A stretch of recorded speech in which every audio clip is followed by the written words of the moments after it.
What's going on, guys? Welcome to Week 2 ShowerTime podcast. Just before we get into it with Z, I want to let you guys know, how are you enjoying your Saturdays? How are you enjoying college football? I can tell you how I'm enjoying mine by drinking on Prescribed Spirits. It's a local craft gin from Fort Lauderdale. You can get it at your local Total Wine. It's awesome. It goes down easy. It's going to make your experience much better, especially if you're following teams like I am who aren't doing the best and you need to spice it up a little bit. Make sure you go check out Prescribed Spirits. Follow them on Instagram, just at Prescribed Spirits. Like I said, it's out of Fort Lauderdale. You can get it at your local Total Wine. I promise you it's not going to let you down. But besides that, we got a crazy episode coming up. We got some new segments we're going to show out. Me and Z are breaking down a bunch of stuff. Big week 2 ahead. Although it might not seem like it, there are some critical games that are going to affect the college football playoff this week. So without further ado, let's get into it. All right, what's going on, guys? I got Z here with me, back for week 2. What's up, Z? What's up, Snake? Week 1 in the books. Week 1 in the books. Time is flying. Time's flying when you're having fun. Okay, so let's do something a little bit abnormal here. Instead of going and reviewing all the games, we're going to do a little segment. I still got to come up with a name. I don't have a name yet for it. That'll come eventually. But essentially what it's going to be is are they a bust or, did they just get off to a rough start, a bad start? So essentially how it's going to work is I'm going to put you on the clock here. I'm going to give you one minute to convince me whether this team was a bust or they're going to be a bust or they just had a bad week, all right? Sounds good. All right, so let's start off. Let's start off with Iowa State. So Iowa State came in ranked. They're playing at home, Big 12 team. So they're playing at home against Northern Iowa. They win in overtime 29-26. So I want you to tell me in 1 minute, are you buying stock in Iowa State or are they going to be a bust this year? I'm selling stock in Iowa State as fast as I can. I think if I saw correctly, when we were talking about you were watching the game or the highlights, this would be the first history, and that you just can't put up an almost dud like that. Again, like in game 1 against an FCS team, that just can't happen at home. Like there's no such thing as a trap game in week 1, and I can't buy it. It's almost I don't know, man. Their offense looked okay, but then again, it's an FCS team. Yeah. Deshaunte Jones, their wide receiver, had a huge day, but I don't know much more than that. It's just there's nothing about this team that excites me. Yeah. I don't know, maybe it's Big 12 football. That's not Oklahoma and Texas, but I'm not buying it. Yeah, I can hear it in your voice. I'm with you. I'm the same way. I don't care what you say. It's Northern Iowa. If you're winning in overtime by 3 against Northern Iowa, I'm out. Especially if you're going to be ranked like that in the top 25 and you're going to take an FCS team in overtime, I'm out. Not buying stock. All right, so we're both saying Iowa State's a bust. All right, next, your pick for the college football playoff. Your Michigan Wolverines. They played at home against Middle Tennessee State. And yeah, they won 40-21. And I'm not saying here as a bust as in they're just going to be a terrible team. But what I'm saying is, they're pushing top 5 right now. Shea Patterson, their quarterback, didn't play that great. Their defense didn't even look that great. It was at the big house, and they didn't even blow out Middle Tennessee State. So did they get off to a rough start, or are they not the top 5 team that people are expecting? I think I buy them. I don't think a 40-21 win at home in week 1 is a rough start. That game was close, though. That game was close for a while. Yeah, but I think there's a difference between a game feeling close and actually being close. Michigan was in control that entire game. I don't think anybody ever thought that Middle Tennessee was going to break through. So that's number 1, and that's kind of the difference between Michigan and Iowa State. Iowa State could have actually lost that football game, and it never felt like Michigan was. I don't know. Year 2 with Shea Patterson, I like what he's capable of. Really balanced offensive attack, and we're going to. I always rely on the Michigan defense. That's that Big Ten brand of football, like ground and pound. So I'm fine with Michigan. Let's see what happens moving forwards, but I'm not letting one game that seems close worry me. They're going to Wisconsin in 2 weeks. They'll have Iowa at home a couple weeks after that. That's when we'll know, if they're pretenders or not. Yeah. But for right now, I'm fine with Michigan. Yeah, I'm with you on that too. It was a slow start for sure. In my opinion, at least, was because I was just expecting. I was expecting this game to be like a 53-7 type. Like very lopsided. And for the first half, it was so close, and that's what was kind of interesting because it wasn't more that Michigan's offense wasn't doing that great. Because I think regardless, your offenses are gonna have a slow start. It was just that their defense didn't seem up to par.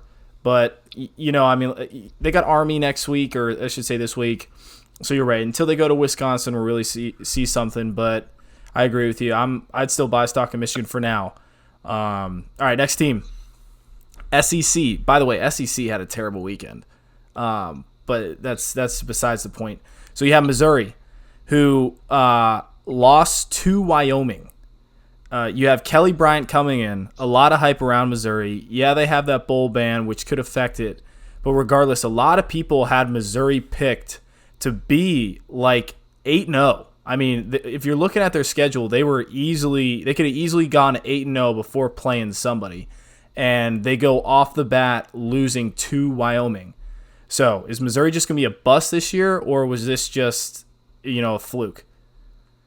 Yeah, they're a bust, and it's easy to look at a team's schedule, and oh wow, they could win their first 8 games, but it's football, and I think this game is proof right here. I don't care if it's on the road.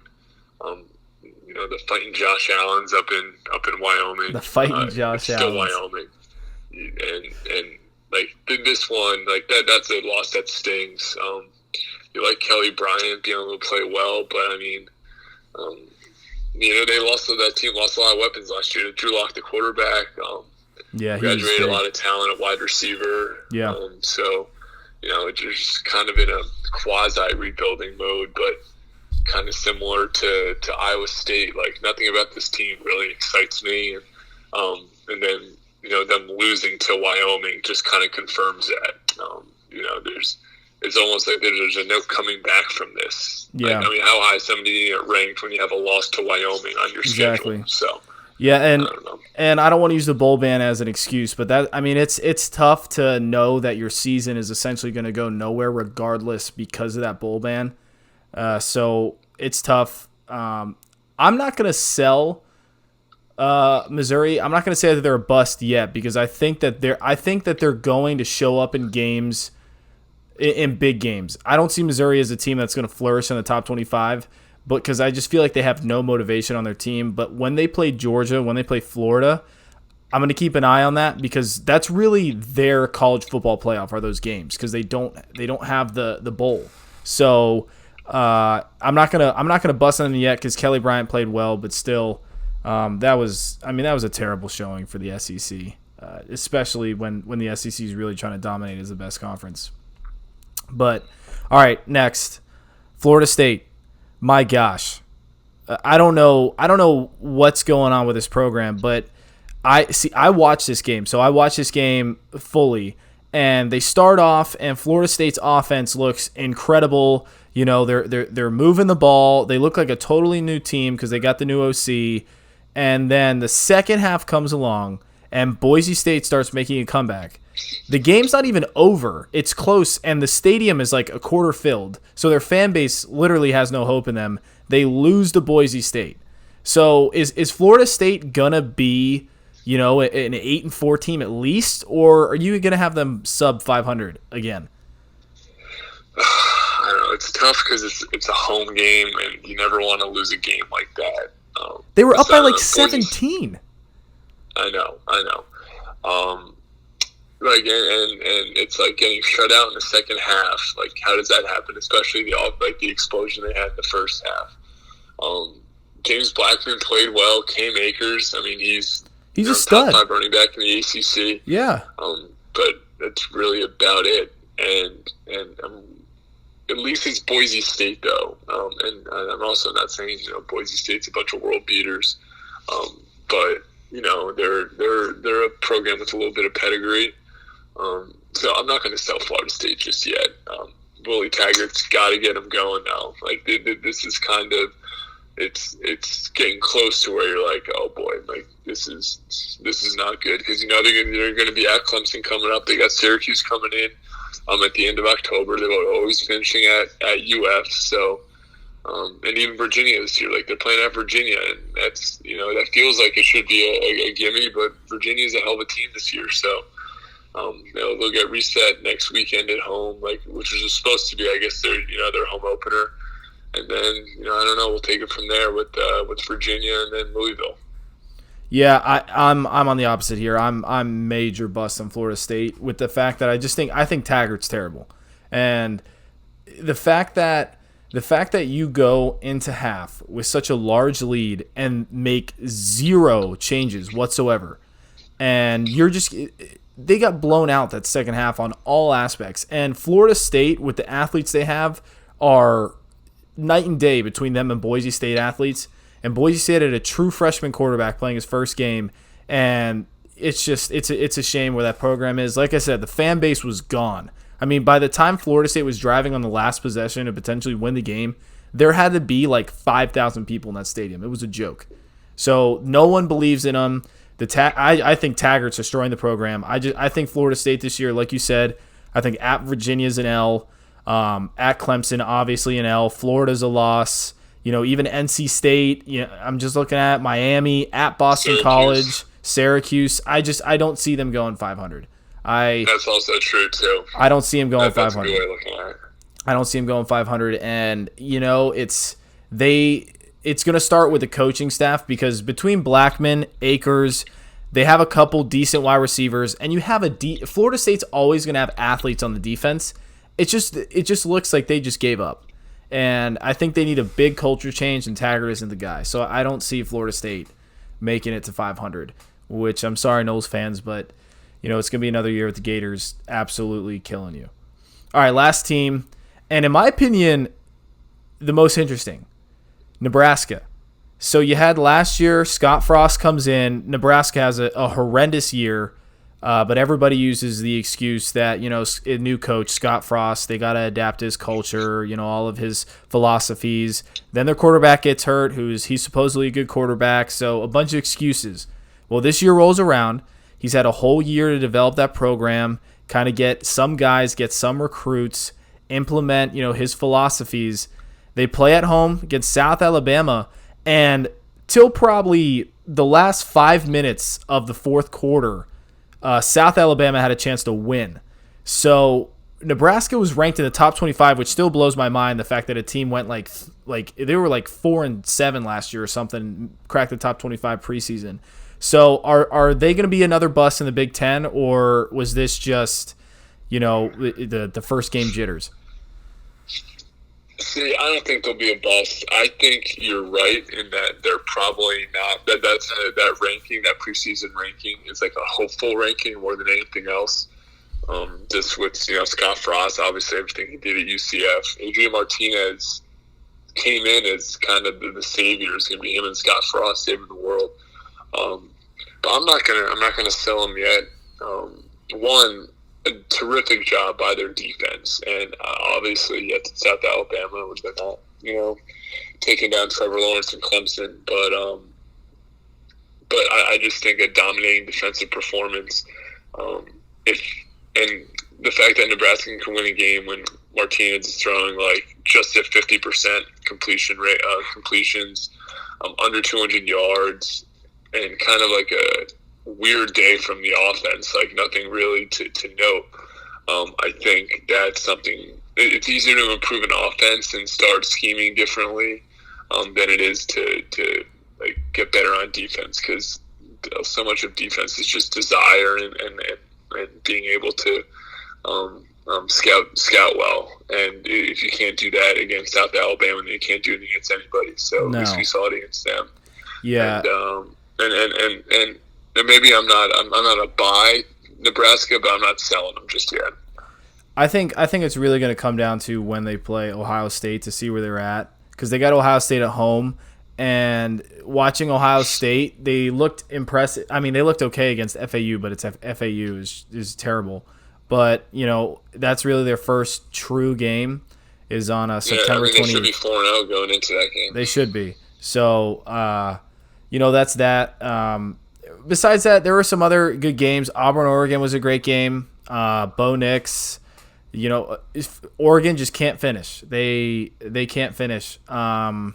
Did you watch the North Carolina South Carolina game? Yeah, you know what? I only saw the first half of that. Oh, and you missed. It was one of those where it's like, oh, Carolina sucks again. Or it's just like North Carolina. I couldn't believe when I saw at the end. Did you see the knee? Did you see that? No. Okay, so this is okay. 'Cause I want to bring this up too. So, it was like there was 15 seconds left or something, and UNC had the ball to ice the game, and it got down to 15 seconds left, and it was 4th down at like near midfield. So Mac Brown told his freshman quarterback to knee it on 4th down. So I don't know if they both thought it was 3rd down, but they kneed the ball on 4th down and gave South Carolina back a chance for a Hail Mary instead of just punting it and winning the game. And then Jake Brantley or whatever took a sack. So, but still, they literally gave him back. They gave them back the ball with 15 seconds to go. It was crazy, and all the sidelines are celebrating for UNC. And then there's like the stadium dropped, and they showed all the UNC fans just like the sad Cobras or whatever it is. Oh my gosh, it was crazy. And then Mac Brown after the interview was like, "Oh, I just didn't know what down it was." And I was like, "Oh my gosh!" But both the Carolinas, I don't think are going to be any good. But the freshman QB looked okay. But did you have anything else that you saw in week 1 that stood out to you? Yeah, I think Auburn almost like that game, and you're cheering for Oregon because I think Auburn's that team like that's right below the elite of the elite in the SEC. Yep. So right behind the SECs or the Georgias and Alabamas, and it's so easy to cheer against them because I think they always get the benefit of the doubt. And especially, a team like Oregon that's, hopefully on the upswing, somebody relatively new that we haven't seen in a couple of years. And just to see them lose a game like that, like Justin Herbert could have been the first overall pick in the draft this year, probably a top 5 overall pick next year. Throwing a Hail Mary out of the back of the end zone. Yep. Like such typical like Auburn luck. It almost feels like that. Of course that would happen. Yeah.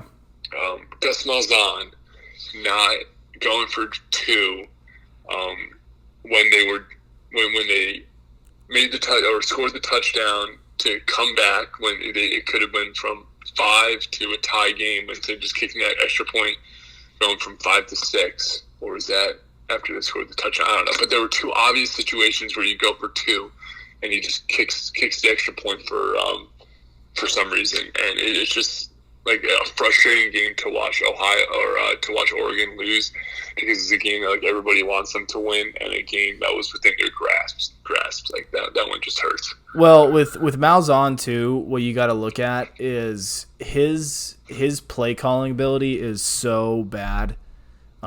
He struggles hard developing quarterbacks because their play style is so focused and so run heavy that 3/4 of the time their quarterbacks are either scrambling or they're only throwing on like 3rd and 8s. Like if you notice Auburn is a lot of run, and then if it's short, if it's longer than like 5 yards, it's an obviously passing situation. It's like setting the quarterbacks up for failure.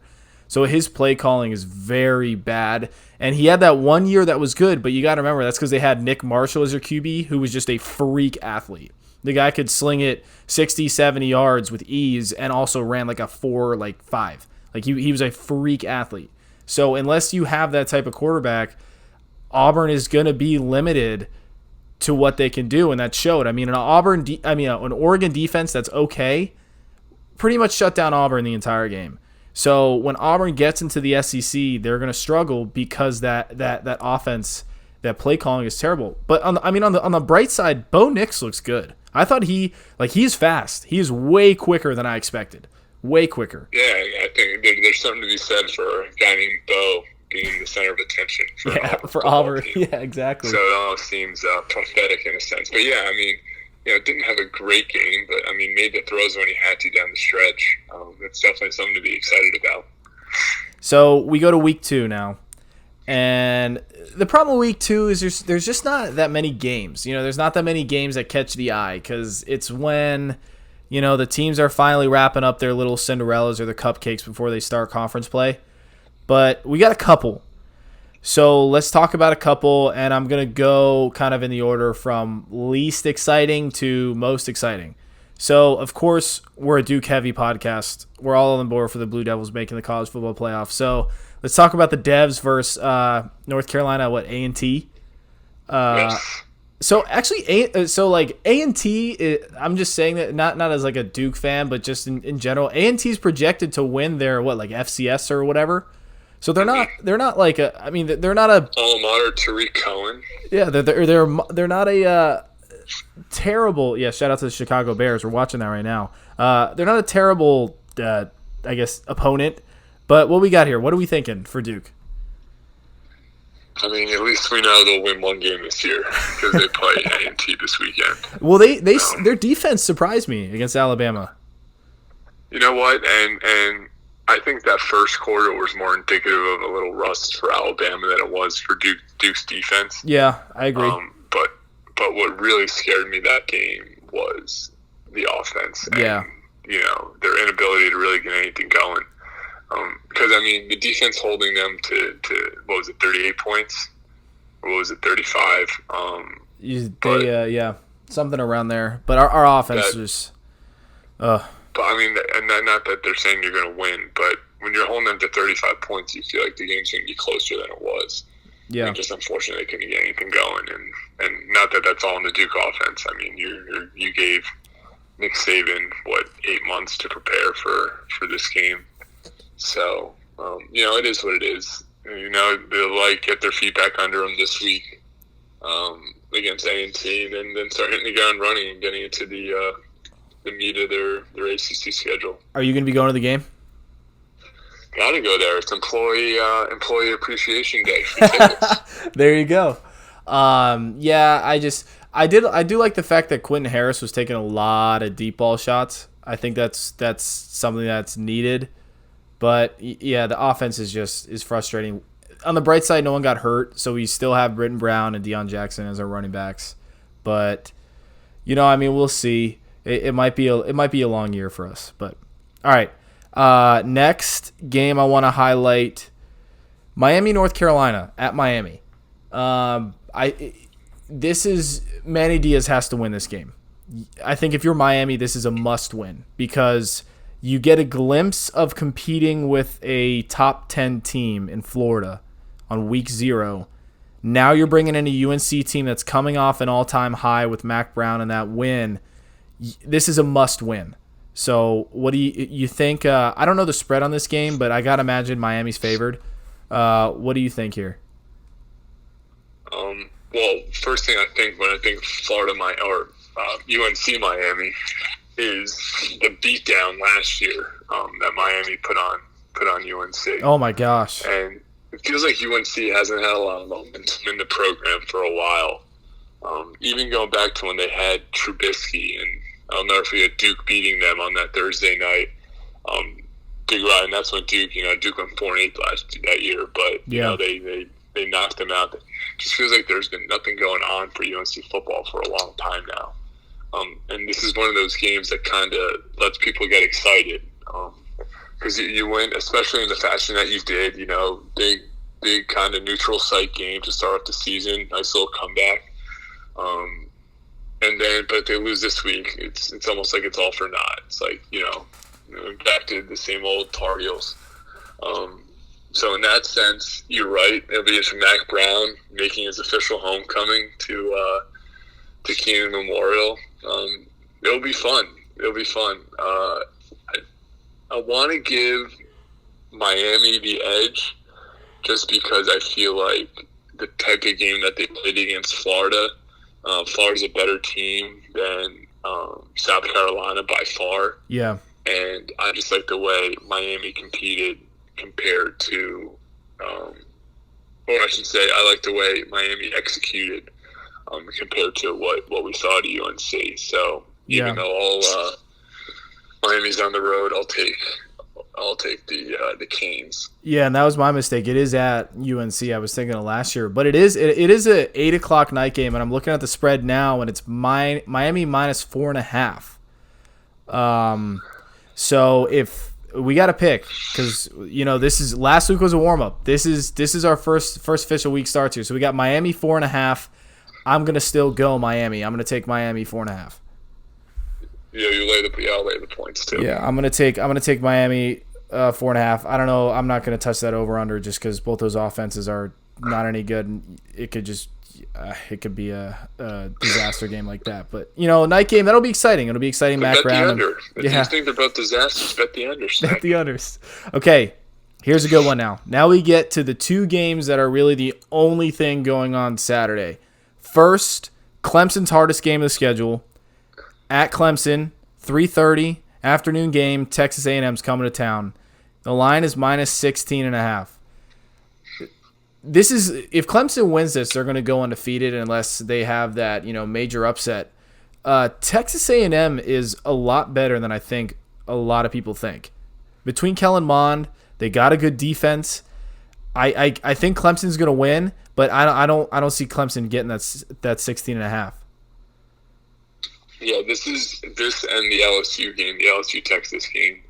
These are two huge games for the SEC. Huge. Because I think people love debating how heavy or how top heavy the SEC is, and it's not really as great a conference as people want to make it out to be. But they have to split these two games, and obviously A&M has less of a chance. But I still think what we saw in Clemson. Granted, they didn't have a problem on Thursday. They still weren't crisp. Trevor Lawrence, 2 interceptions. I think he only threw 4 all of last year. Stuff like that where Clemson at least looks a little bit vulnerable. And, granted, A&M probably has to, play out of their mind. It's only week 2. They're not in the groove yet. But I think they have a chance, and I agree that 16.5 just feels like it's too much. I take the points in A&M. Clemson probably wins outright, but I don't think it's a foregone conclusion. Yeah, I agree with you. I think that's going to be a 1-touchdown game, maybe even less. But I do think Clemson's going to pull out the victory. But I think Texas A&M is going to be a lot better than people think this year. Jimbo Fisher. You got that offense. You got Kellen Mond. That's going to be a good team. But now we get our primetime game. Definitely the best game of the week. And honestly is probably a better game than Auburn-Oregon was last week. So LSU, who came off, I get they played someone. I get their opponent who they played last week was not good. But, man, LSU looked amazing. That new offense looked incredible. They're going to Austin, Texas. Take it on UT, 7:30 at night. You ready for the kicker, Z? 104 degrees. Oh my gosh! It is projected to be 104 degrees, and on StubHub actually you can buy a ticket for $9, which is crazy. But the line is LSU's favored 6.5. McConaughey's going to be there wearing Texas. He's on a college game day picking them. I'm going LSU. I am full send on LSU after that first week. You tell me what you think. That's what my gut says, because it always feels like for the past 3 or 4 seasons we've had always, oh my God, Texas is back. They have a game they've won, and they kind of just fall out. I don't know if that's necessarily this game. I think it could be. When we've seen Tom Herman as an underdog, it's when really his teams have performed especially well. I mean, Texas beat Oklahoma last year. They beat Kyler Murray last year.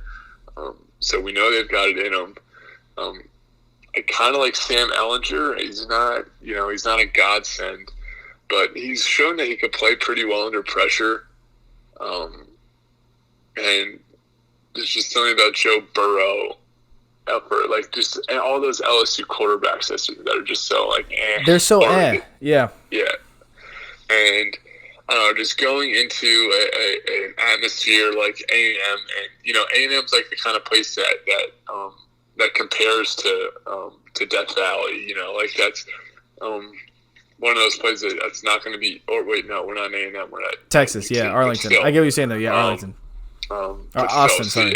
It's I think a big proving ground game for Texas, and like I said, that over and over and over that we think Texas is back, and then they do something terrible, and then we forget about them again. So give me the Horns. Oh, give me the wow. Horns at home. Horns up. And not that LSU didn't look impressive, but there's just something about that when McConaughey is walking around on the sideline in his old, Texas shirt and his boots and his jeans. There's something about it. So give me the Horns. Yeah, I mean, Texas has, like you said, one of the best environments in college football. I don't think Austin has been this excited, or I should say the city's been this excited for a game in a while, because we're finally at that point where if Texas pulls this off, I think you can say they're back. Because after last year's performance and going into this year, like you said, with Ellinger at the Horns, I think I don't know. After that week one, because LSU's Achilles heel, it seems like for the past eternity, has been that offense, and that's what it was last year. But after seeing that first game, man, I mean, that offense just looked like night and day from last year. And I get it, they weren't playing anyone good, but if Burrow can step up and that offense can get rolling, in my opinion, I think if LSU beats Texas and that offense shows what they can do, not only are they going to beat Texas, but they are going to beat Alabama. They are going to win the SEC, because that's all LSU needs is an offense. And now, in my opinion, because you look last year, Alabama smoked LSU, but LSU couldn't score. So if LSU plays to what they can be, they're arguably the best team in the country. So that's why I'm going to take LSU, because I want to see LSU shine. But, in Austin at night, like I said, 104 degrees, and McConaughey's going to be in the boots and jeans. That's going to be tough. But we'll see what goes on there. But, I mean, besides that, there's not really any other good games this week. Yeah, it's always those first couple weeks when everybody's either playing a quasi-marquee game like we see like the Oregon-Auburn last week, and then they take their cupcake this week, or vice versa. So once we get into next week, I think we got Iowa State next week. That's always the third week of the season. So we got some rivalry action coming up. It's still college football. It's still games wall to wall for it's going to be entertaining hours. And we got the NFL Sunday. So yeah, that is nice. We're back in full swing. The NFL Sunday is nice, man. Daniel Jones will be starting here soon, and let's hope. I'm so excited. Yeah, I mean, I wish we could get a little bit more going in terms of marquee matchups right away, but I understand the team's got to play their cupcakes and stuff. We got to give a shout out to Marvel. We do. If he's listening, if he does ever listen, we still have to shout out Marvel. You know him much better than I did, because I only played with him for a year. So if you want to talk about him a little bit, but it's got to be known. Yeah, Big James Marvel getting called up to the big leagues. Was 7-0 this year with like a 2.5 ERA in AAA. Started in AA, got the call up. Got to see him 3 weeks ago, I think it was. His team was in Durham, so got to watch him. He was supposed to pitch against the Bulls. He got pushed back a day. So got to see him and talk to him, and it's so cool to see. Will be my first teammate from here at Duke, who officially who made the show. Hopefully, first of many. And just so pumped for him. Finally see a kid who's worked his butt off for the past, I've known him for the past 6 years, so at least the past 6 years, and I know it's been more than that. So it'll be fun to watch him toss on Sunday. Yeah, I mean, that's awesome. Like I said, to see a teammate of ours make it to the bigs. And, I saw Jack Lebowski's now playing for Durham Bulls. That's AAA, so he's close. I know Ethan DeCaster was playing in AAA too. So we got a lot of guys. And that's exciting, and hopefully they'll be joining us on here. But, week 2, kind of uneventful, really 1 or 2 games to look at. Like you said, big games for the SEC, big college playoff predictions. But, Z, it was a pleasure. And, week 3, like you said, there's a little bit better matchups. But, all in all, like you said, college football and NFL Sundays, you can't beat it. We're back, Dave. Back in full swing. Football takes over our life for the past next 6 months or whatever. Yeah, and then it goes straight to college basketball, where it's even worse because Duke is now a team that you really get invested in. Oh man, I don't even want to think about it. All right, Z, take care. All right, Snake. Peace out, brother. Hey guys, so just want to say again, thank you very much for listening to this week's episode. Week 2. Like I said, not a lot of eventful games, really just 1 or 2, but it's still going to be a great weekend. College football always amazes me and always keeps me interested. So, like I said, shout out to everybody listening. You guys mean a whole lot to me. You're really motivating me to keep doing this, and all of our award-winning listeners. Ziemba really appreciates you guys too. So, make sure when you go in the shower, and you hit the shower hard. Just always remember, football is back.